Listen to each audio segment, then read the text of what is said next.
Being alive is hectic, and that's why we need Time for Us, a place for honest conversation and real connection. Thank you so much for being here, and let's get stuck in. Hello everybody, and welcome to Time for Us. Today we have Craig joining us, and this episode is going to be around masculinity, what it means to be a man in the modern day. And we're just going to have a pretty open and candid conversation. I think most of my listeners are women, and when I was preparing for season 3, I really wanted to try and have a more well-rounded group of voices. So I thought, why not? Why not, dare I, get a man on the podcast? Thank you. And Craig graciously agreed. So maybe you can kick us off with just giving a little intro to yourself. Thanks, what an honor to be the first guy, or one of them anyway. So, my name's Craig Charnock, Craig Makhosi, Craig Savage. Savage is my mom's line, so I like to sometimes acknowledge that side too. I am born in Cape Town, born and raised. Went to all the usual fancy schools in the southern suburbs, into UCT. And I suppose my two major themes in this life, the one was that when I was 23, I was invited to train to be a Sangoma with Sangomas in the Eastern Cape in Pondoland. And that gave me an experience of being quite immersed in a cultural initiation and a rite of passage. And I did that for, I think, 8.5 months in the actual village. And then I came back to Cape Town where, through a whole bunch of story, I became a Xhosa language teacher, essentially bridging my different families, my urban white families with my rural Xhosa black families, and just it was a beautiful way to bring people together. So for 20 years, it's almost 20 years now, I've been running an organization called Ubuntu Bridge, which teaches Xhosa and sometimes Zulu, sometimes Tswana, but mainly Xhosa. And then in 2006, I was initiated into something called the Mankind Project, which is an international men's work organization. And for me, that was a major transition in my life into a new way, I guess, of navigating what it means to be a man and my relationship to the world and society and other people. And it's almost impossible for me to imagine being myself without both of those rites of passage. Firstly, into that Xhosa Pondo process of training to be a Sangoma, and then also the process of essentially being initiated into a new way of living the masculine, you might call it. Super fascinating, by the way, and I think probably quite uncommon. Without getting too off on a different path, I'm quite intrigued to understand how you, as a white man, got invited to train and be a Sangoma. How did that opportunity come to you? Yeah, okay. So this is always a tricky one to answer because these things, life and life paths, they have a lot of influences that sort of slowly knit or weave together over time. But essentially, I had quite a strong calling. In my second year of university, I was getting into things like meditation, into yoga, getting into different shamanic traditions. Just books would appear to me in all bookstores. And on the one hand, I was really connecting deeply with these kind of shamanic parts, most of which point towards this idea of being in service, sort of through a compassionate lens in the world. And then at the same time, I had quite a personal tragedy in terms of a relationship, and I could go into it, but essentially what it did is on my 22nd birthday, I had a very difficult experience that made me feel like, oh, this lifetime, I'm not just going to get married and have kids. There's more to it for me, and I have a different path. So it was a belief that I took on due to circumstances, and I went kind of roaming to find, I wasn't sure what, but at the time I had become quite conscious of how in our society I didn't really know Xhosa people at all. Like my maids, our family nannies, we'd had one or two of my lifetime. I'd been really close to them and had this very loving relationship, but they always lived with us or came to work with us, so I didn't actually know their culture, their language, and where they were from. And when I was in that period, I really was becoming quite aware of it and quite uncomfortable with that reality. So there was this calling to go and find a village to live in and to be in a space where I would be out of my comfort zone and I could live with and get to know people in a different way, not just the way that it had been. And then I also had the strong calling towards traditional medicines and this like shamanic path. But I didn't know Sangomas were shamans, you know. For me, Sangomas were like witch doctors, you know, from how we were raised. So I never even considered that path. I was just going to find a village, you know, and wanting to be living in service. And, you know, I would learn the language and learn the culture so that I could connect authentically. And then my mom, she has paintings at one of the galleries in town. And the gallery owner's daughter was training to be a Sangoma with some white Sangoma whose teachers lived in the Transkei. Okay. So I was somewhere in KwaZulu-Natal, like exploring different options, and then I got this message from my mom saying, hey, you've been invited to a Sangoma ceremony in Port St. John's. And if you want, you can go, and then you can go live in the village. So I was like, whoa, that's okay. It took me, I just knew instantly I had to go there. So yeah, it was through my mom, which also, you know, now that I've trained in that tradition, I understand the relevance of ancestors and the way that we're connected through ancestral lines to everything, essentially, but especially, you know, our own family and our parents. So my mom kind of steered me that way without knowing what she was doing, you know. She was just like, hey, here's an option. And then I went, I met the Sangomas. A number of them were like, oh, you have a calling and you need to train to be a Sangoma. It's called ukutwasa, which means to blossom or to appear. And at first I was skeptical, but then as I heard more about the training process, I was like, oh wow, this is like the yogic practices I do. This is like my meditation practices. This is like those other books that I was reading. And it became quite clear that this is where I was meant to be and what I needed to do.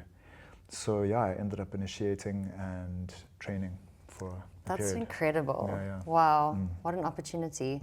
So I'm interested to understand, in our call when we like touched base before having you on the podcast, you told me how you have, I don't know if passion is the right word, but you see the value in and want to bring it to other men, or the importance of this rite of passage and like the concept of initiation. So was training to be a Sangoma or having that experience like your first experience properly of that? And then it kind of, your next step was your the Mankind Project encounter? Exactly that. Yeah, so the Twasa process it's not an initiation into manhood per se. Okay. You know, because men and women are doing it and you can be any age. Oh, really? Okay. And essentially it's a process of humbling oneself so that you're able to be in service to the ancestors and to the spirit realm or to just life, and then through that path you find your way to become a healer. But what it did for me was it taught me how powerfully containers, specifically created containers, can influence a person's growth. So a classic example is that even when a woman gets married in Xhosa culture, or us as well, and when the boys become men on the mountains, you have restrictions to speech. And for instance, you can't say certain words. And in Xhosa, okay, I'm going a bit off here, but in Xhosa, like people's names are from the language. So for instance, ukuhlonipha, to show respect, if a woman is married, she can't use the names of her parents-in-law as words of speech. She has to find a creative way to speak around it or use synonyms. Okay. And what that does, along with us, we weren't allowed to talk unless someone gave us a coin. But what it did is it made us, and makes one, very mindful of your speech. So you have to listen a lot more instead of just talking.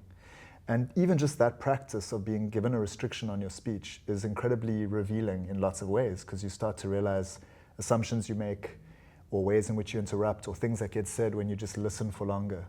So these things were not overt lessons, but incredible lessons emerge when one's placed into a specific set of rules. And I guess it's like, going to the army will have a similar potential effect. Becoming a monk or a nun will have a similar effect.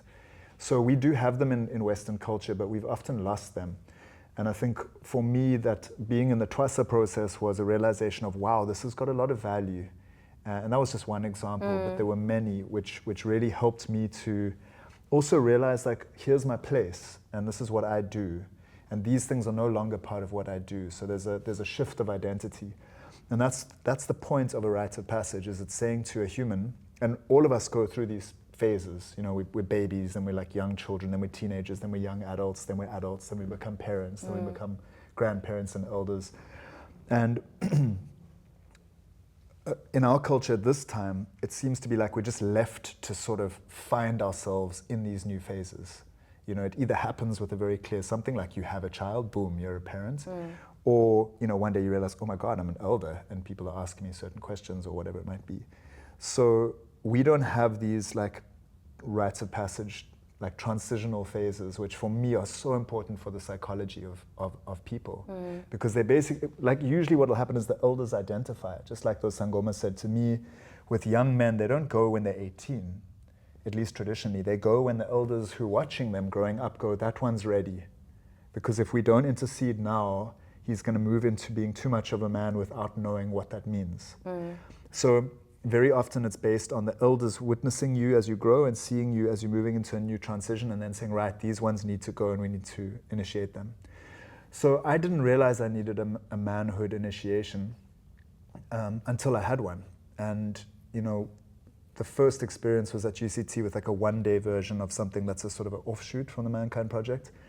And it was just such a powerful experience for me. And it was like a one-day training. And I ended up like releasing all this like grief and guilt and shame relating to like how I'd treated my brother when we were both kids. And it was I didn't even realize how deeply I'd been carrying like a lot of those emotions. And of course they come out in all these sort of sometimes quite harmful ways. So that was the first taste, and then through that I learned about the actual weekend that they do, and then I went on that Rites of Passage weekend, which they call the New Warrior Training Adventure, the Mankind Project at least.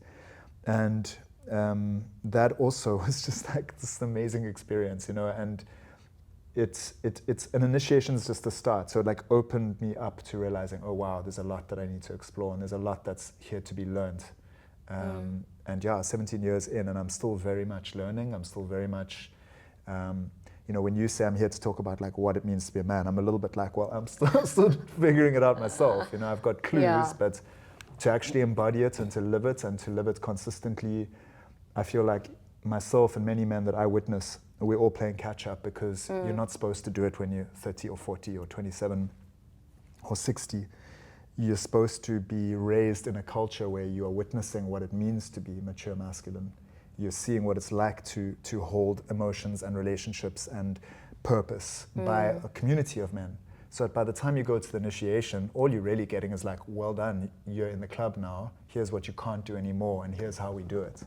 So, you know, we're playing catch up because most of us are still unpacking like the way we related to our fathers, the way our fathers related to their fathers, the absence of the role models that we needed when we went through the trauma of teenagehood, you know. So yeah, there's a lot to be done. So that's probably the last thing I want to say for now in terms of me as some sort of spokesperson for it all. I'm super intrigued to maybe understand a little bit more about what you experienced in that first initial encounter. Like, what was it about that experience that was so foreign or new and revelationary for you that sparked this kind of onward journey into understanding, I don't know, yourself, your masculinity?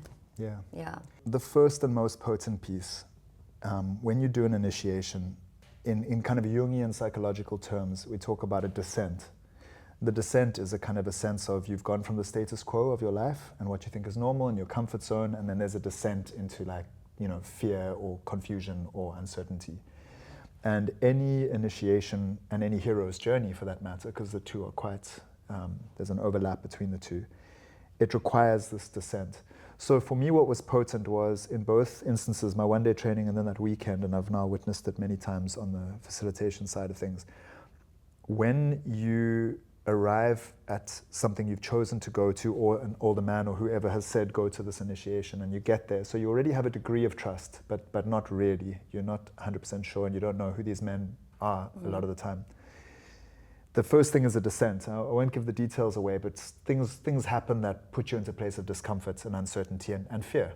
You know, you don't know what these men are going to do. You don't know what the challenges are going to be, but there's a sense that whatever it is, it's quite serious, and you need to be awake.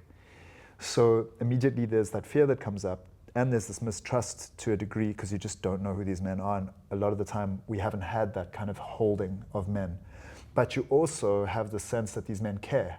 I mean, they're here for you. you know, they're not being paid most of the time. They're creating a space for you. They literally care enough to challenge you into what you're about to go through, and they're there. So it's like this interesting thing of like, whoa, I don't know these men. It's not necessarily my dad, my uncle, my brother, my cousin. And even if it was them, well, let's say it's, so we don't often know them. Now that you're going to go through a process that you don't know what it is, all this uncertainty, all of the fear that arises, but wow, there's these men. And it's quite an interesting feeling that I think very few of us have had. And obviously I'm speaking just for the men I know and for myself, which is my uncles, who I love all of them on both sides of my family, they almost all live out of the country. And those who lived here, just like my dad, were busy working in sky rises nearby us right now when I was a teenager trying to navigate what that meant. They weren't there witnessing me, except like rugby matches and stuff. But, you know, that was often the least important thing to me. Like the moments when I needed them, they weren't around. So there's this separation in terms of being witnessed by older men and being supported in those moments of vulnerability. So I think having men present and creating a container and having a very real sense of like, whoa, whatever I'm about to go through, I'm being witnessed, I'm being supported, I'm being held, I'm being guided. It's potent. Just that is powerful. And it's something we just don't have, in my judgment, as men. Maybe a few in certain rugby teams, they might be lucky enough to have a team spirit and a coach who's like really great, or some teacher at school who does something like that, but it's not a common experience It is so interesting. Like there is, I mean, even the saying, every man for himself, I know that that's referring to human, like mankind as well, but there is almost this perception that men are these lone wolves, or that's kind of almost how I have perceived it to be, or that maybe that's how they would prefer it to be even, or maybe that's how it should be, right? But from everything that you're saying, it sounds like it's the opposite, and that I think women naturally gravitate into having community and are more vulnerable with each other. But yeah, it seems like maybe that's just lacking a bit. You know, there's another quite big men's work organization at the moment, and one of their catchphrases is the time of the lone wolf is over. So I think, we definitely are coming out of this kind of archetype of men being these sort of strong, silent providers who, you know, they're out to accomplish and accumulate whatever they need to build their kingdom, you know, and to provide for their wife and children and their possessions and their belongings and their stuff. And I think, I don't know when that all came about. You know, I suppose we could dive into like, is it part of this whole nuclear family of America and the whole corporate kind of consumerism model of life? Like you can have whatever you want, but part of the sacrifice is that you no longer do it with others per se, unless you can use them or collaborate temporarily. And if you compare that to like when we lived as a village of men, whether it was as bushmen or cavemen hunting woolly mammoths, generally the men went together and had to work as a team and hunted that mammoth in unity, and then that mammoth would have the spoils distributed, and then everyone gets to kind of celebrate together. You know, there's a lot of togetherness, and you work as a team, and you might be off your game, but like you still play a role, and the roles can reverse each time a little bit, and this time you're the guy who actually gets it, and the next time it's somebody else, or you know. But at the end of the day, the result is the same, which is that collectively you go and you provide to a collective, who then collectively celebrate. Whereas, you know, in my experience still, and all this men's work doesn't solve this because our society is still structured in a particular way, but we still are often like living alone, at least, you know, even if that's in a sort of a nuclear family, hunting alone, so to speak, except with colleagues, but it's not the same.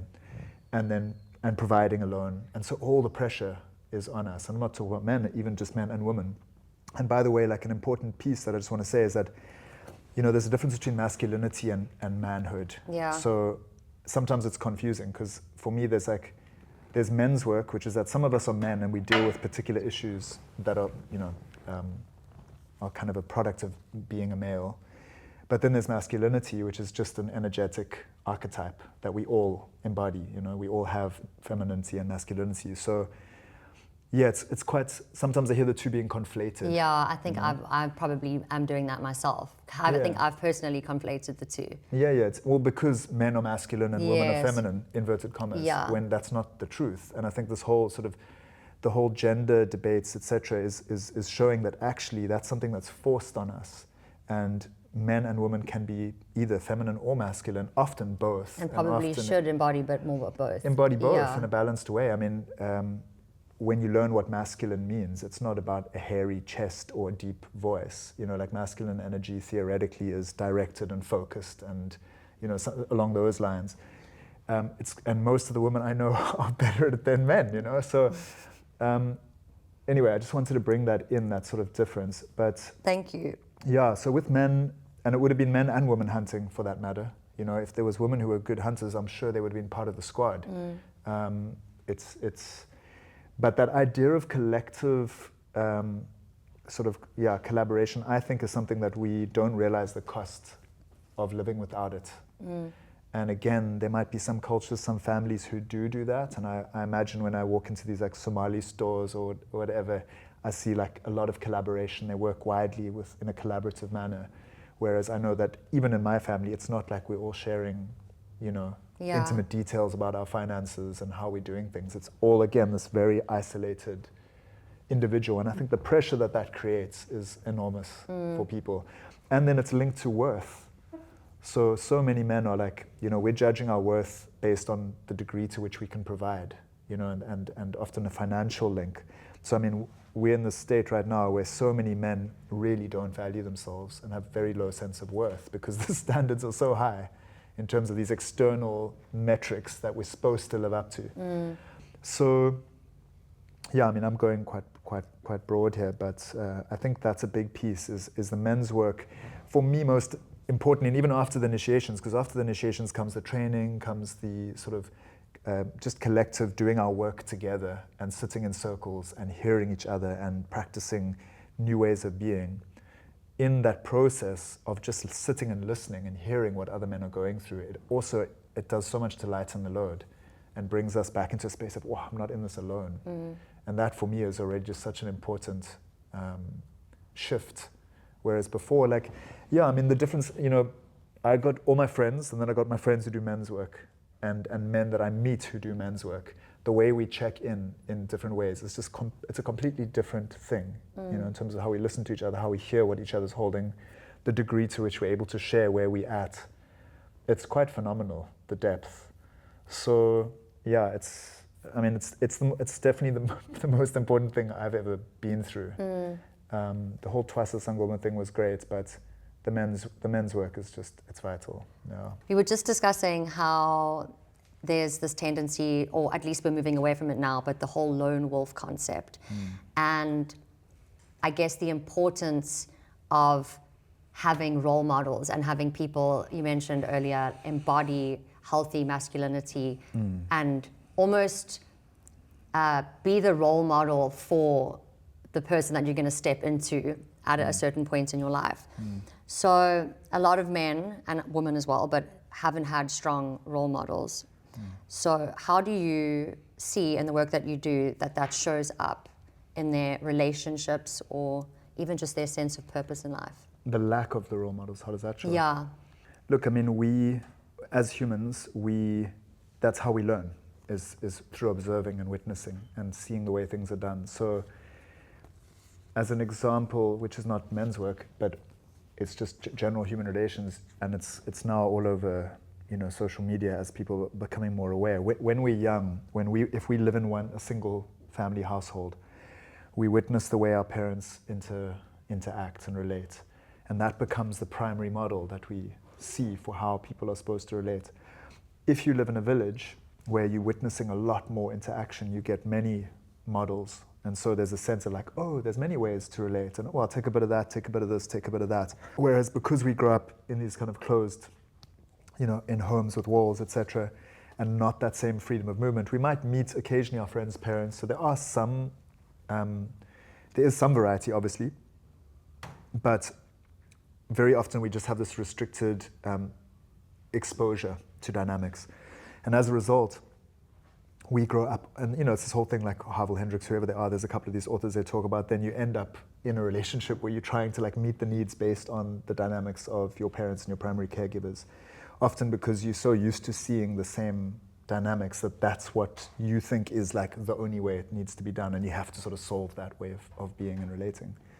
So that's one of the ways that I see it, is this kind of lack of at least a variety. They don't have to be perfect role models, but being exposed to many different relations. I mean, another example is how when I look at a lot of the Xhosa people I know, and of course to generalize is never a good thing in any way, but one of the things I've noticed growing up and over all this time is that a lot of the people who grew up in townships and villages where they're exposed to many different people all around them is a way higher tolerance for people and a way greater capacity for like handling dynamics, you know.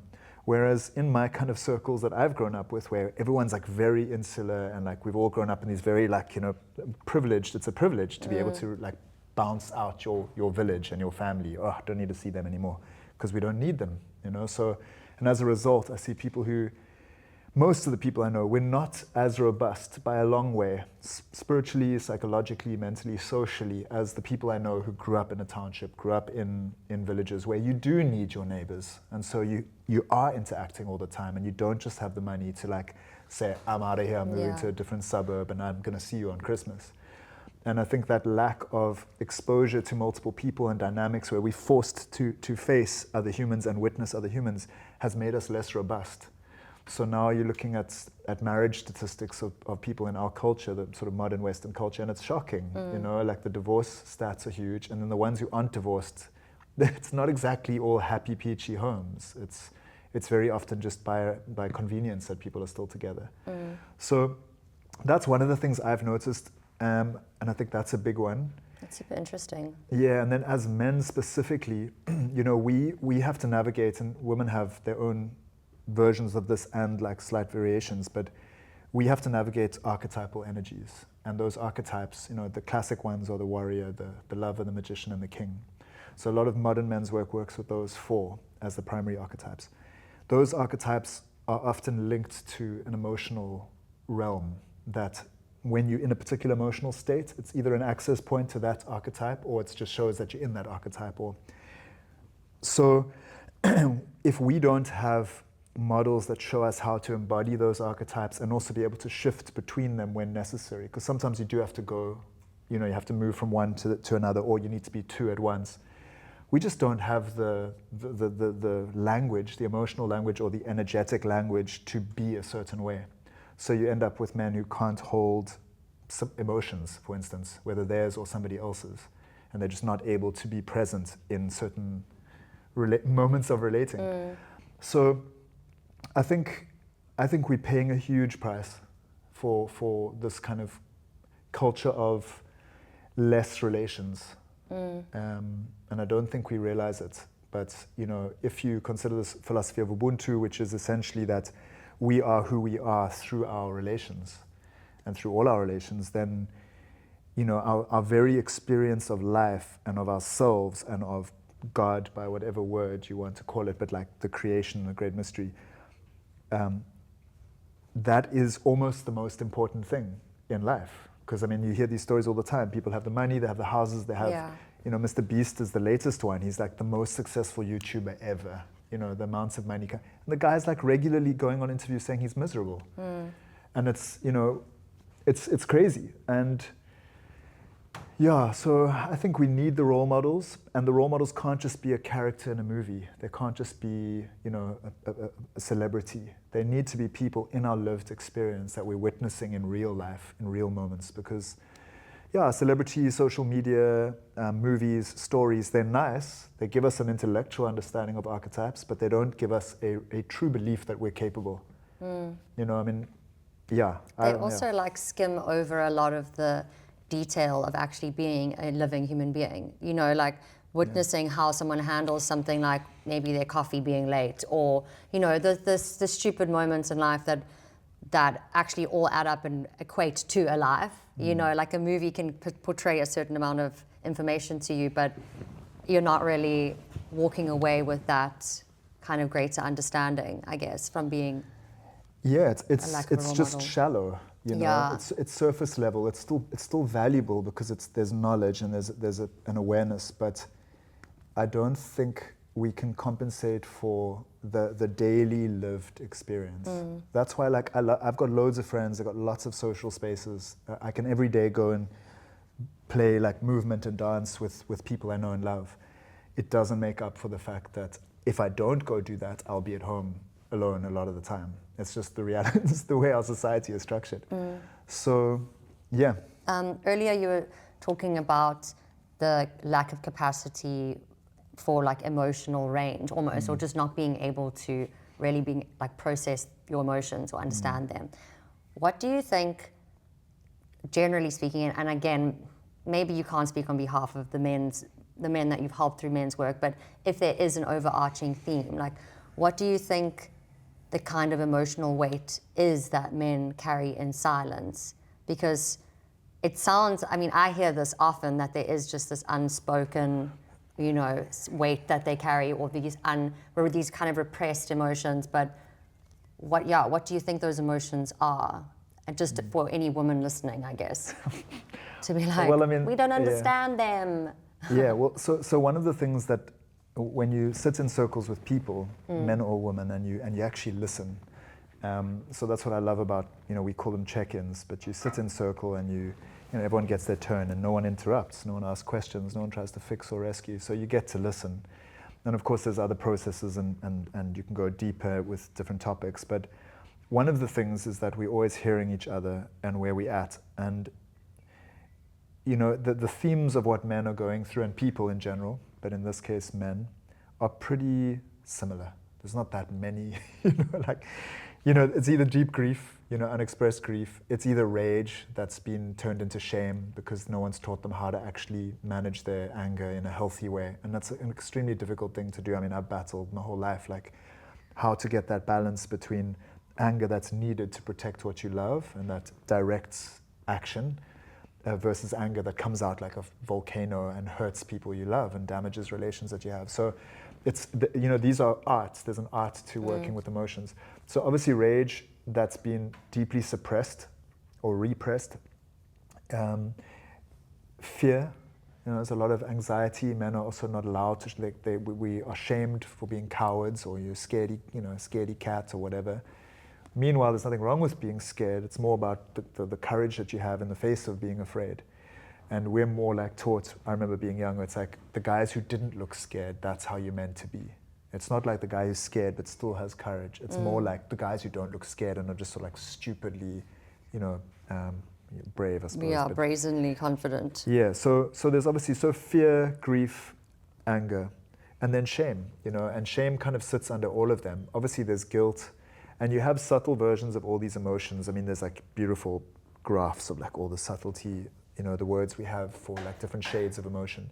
But men are generally sitting with those, and each of them can be huge. Each of them can be quite debilitating. And shame is also linked to a sense of self-worth, a sense of being valued, whether we are affirmed or not.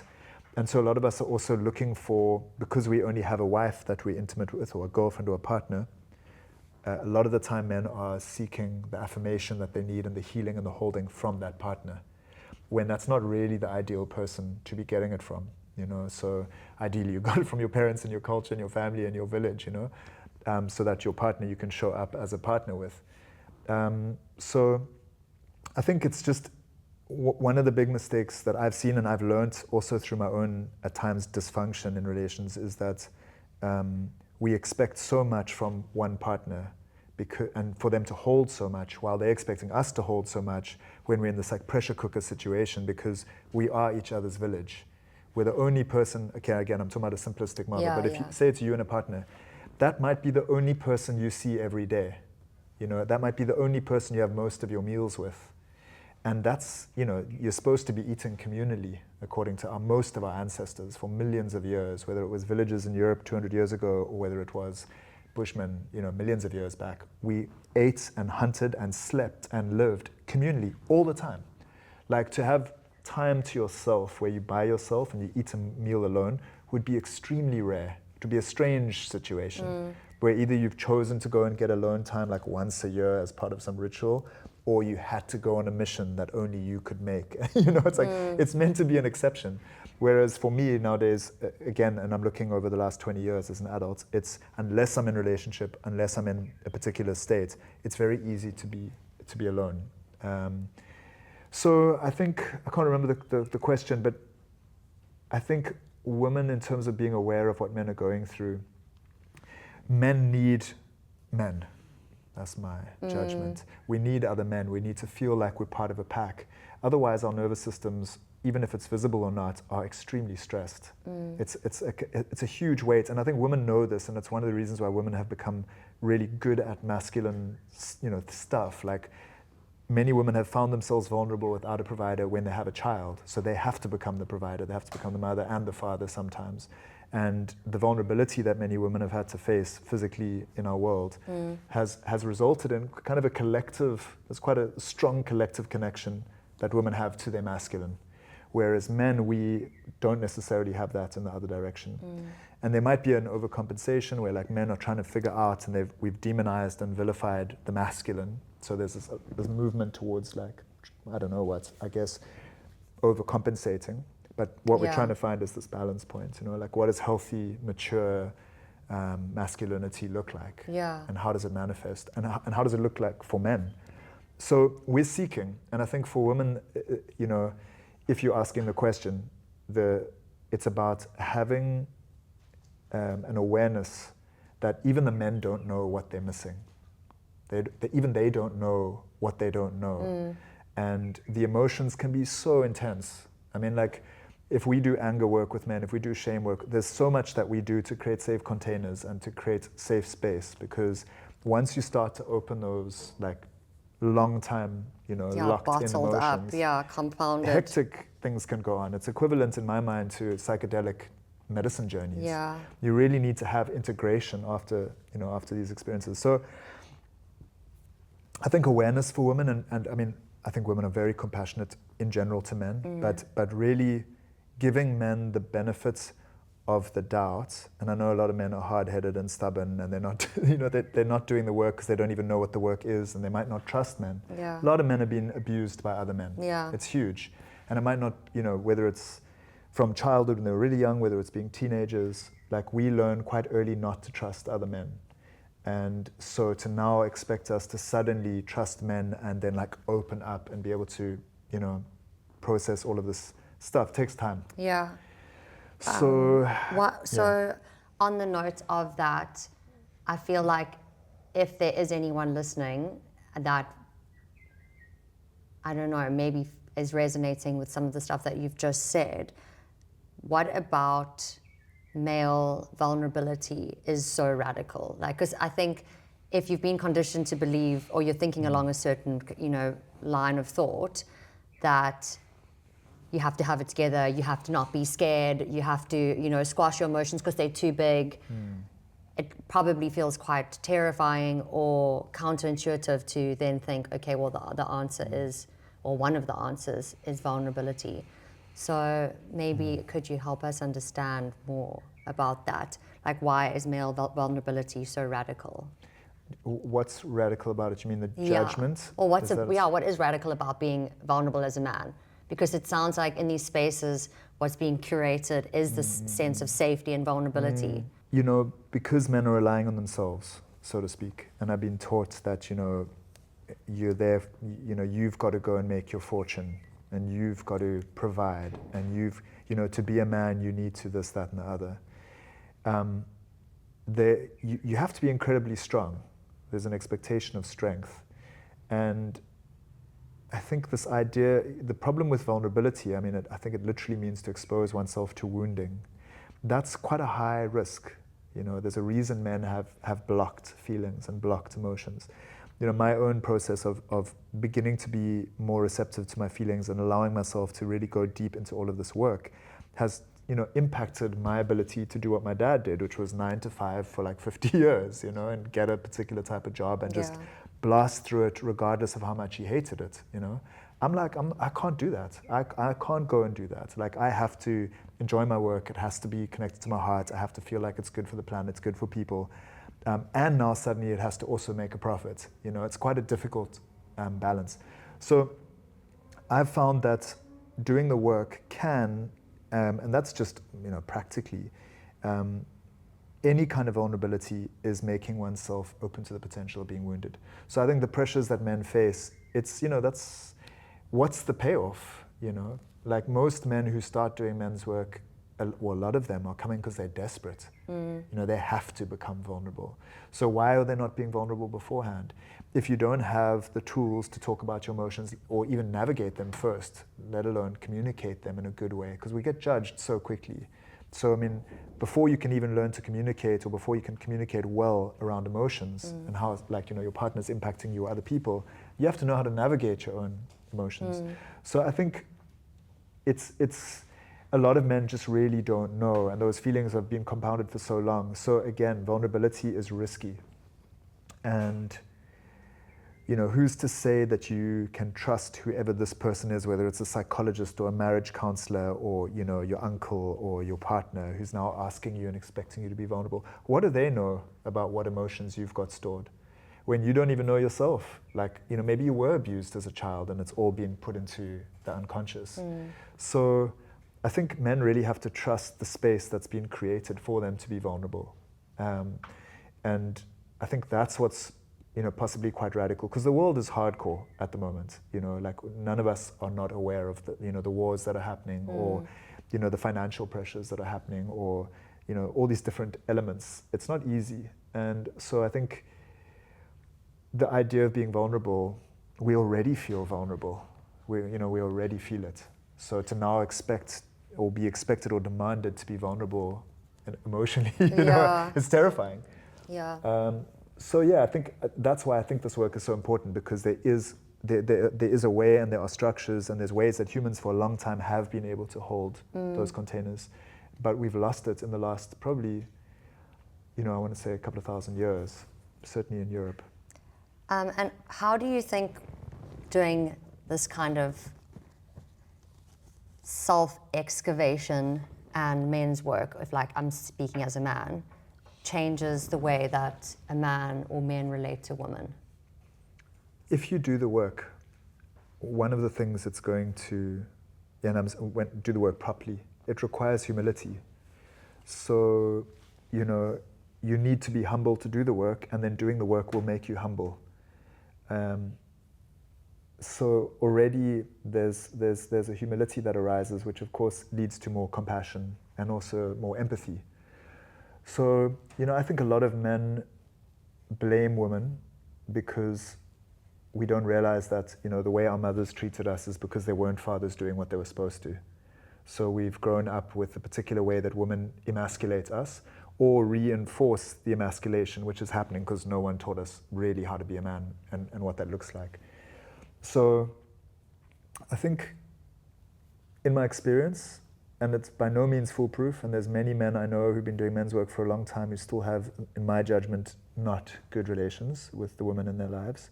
So it's not like a silver bullet, and it's not like, oh, I do men's work, I'm perfect. Yeah. But I think at the very least, it brings men into awareness. And also a huge piece of what we do is, what is the shadows that are driving our behaviors? So what are those unconscious drives, beliefs, you know, thoughts that are, and emotions that are driving our choices and our behaviors?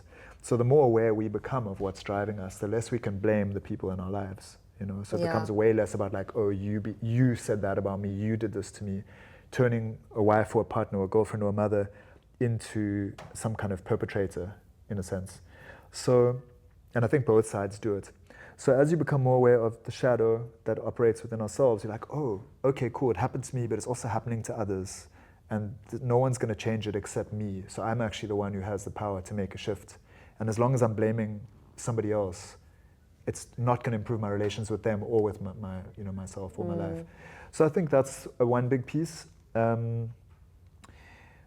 And, you know, I think when we hear also and we see what women are having to hold for the other men that we're witnessing and listening to their stories, you also start to respect, you know, what women have to hold and what women have had to face. And obviously part of men's work is getting in touch with our masculinity, but also our femininity. You know, it's like the parts of us that are soft, that are tender, that want to receive, that are gentle, that are more flowing, that are more in touch with feelings and allowing feelings to flow rather than just like stamp them out because we have to do something else. So we start to empathize much more with how women may be more naturally when they don't have to be in their masculine.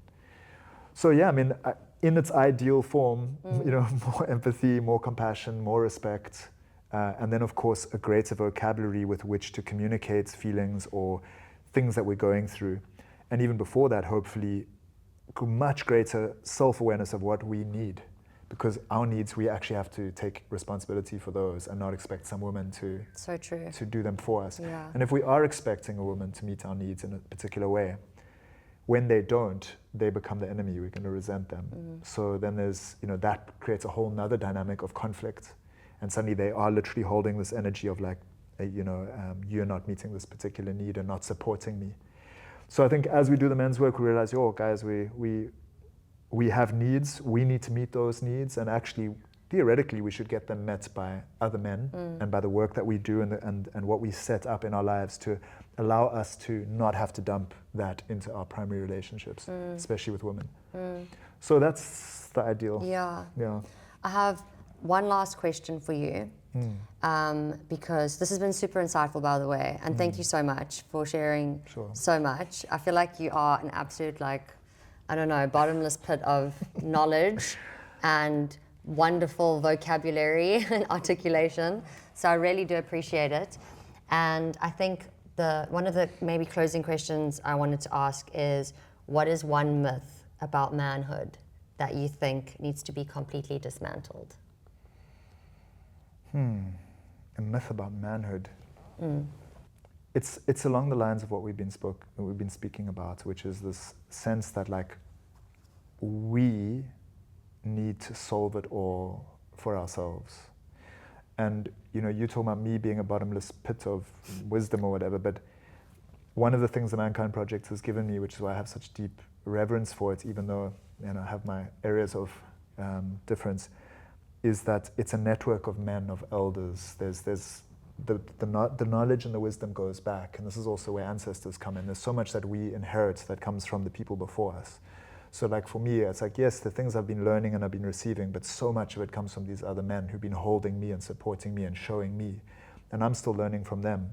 So it's something around, we as men, we need other men.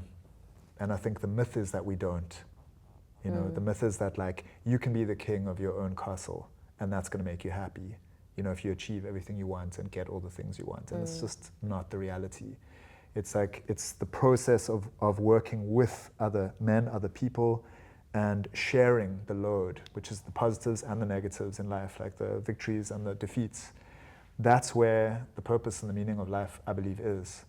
So it's this thing of Ubuntu, it's this thing of this collective consciousness and working together. So not every man for himself in it, as we said. Thank you so much for your time today. You're welcome. I think we did pretty well. Okay. I think. Good. Hey? Yeah. Well, Craig, thank you so much for coming on the podcast today. Pleasure. It was very awesome to have you. And thank you everyone for listening. I hope that you enjoyed that podcast and you found some of the many insights shared to be beneficial around understanding manhood and masculinity. Don't conflate the two. Although there's a good overlap. There's an overlap, but they're not the same. Thank you so much for listening, as I said. And if you're listening to this on YouTube, please will you follow us there. If you're listening to it on Spotify, follow, share, do all the usual stuff. And Craig, is there anywhere that you'd like people to check you out if they... I guess I'm around. Ubuntu Bridge is obviously the closest side of things, and at the moment I go by Kung Fu Mlungu on Instagram. Okay. Yeah. Cool. If you want to learn some Xhosa, go for, or any. It seems like you teach a few other languages. You said. It's mainly Xhosa now. Okay. Just because of where I'm based and all of that, but also I've got different offerings that are emerging. So I think if people just track me down somehow, then. Okay. Well, Great. Okay. Thank you so much, and I'll see you on the next episode. Mwah!